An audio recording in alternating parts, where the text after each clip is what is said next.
Hi everyone, it's Marky. Today I just wanted to talk about this Fisher-Price bassinet. This actually works as a bassinet and also like a little play space.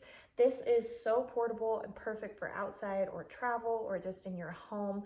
I will show you an up close in just a minute so you can see inside and everything.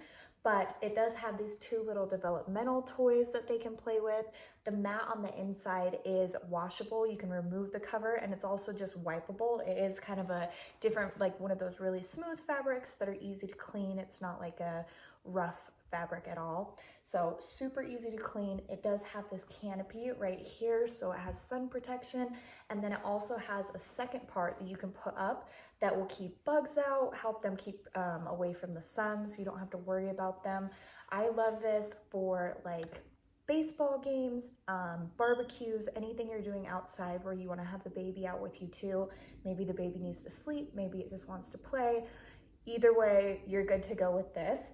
It does fold up so easily, and these handles are just so perfect because you can transport it really, really well. It folds up completely flat, so it's super easy to store. It's super easy to throw in your car.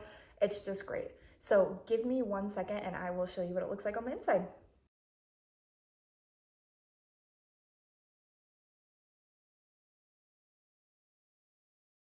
Okay, so now that you have seen the inside, how spacious it is, they really can roll around and play, and they can also sleep really comfortably. I just think it's so perfect and so fun. So I hope this was helpful. Thank you.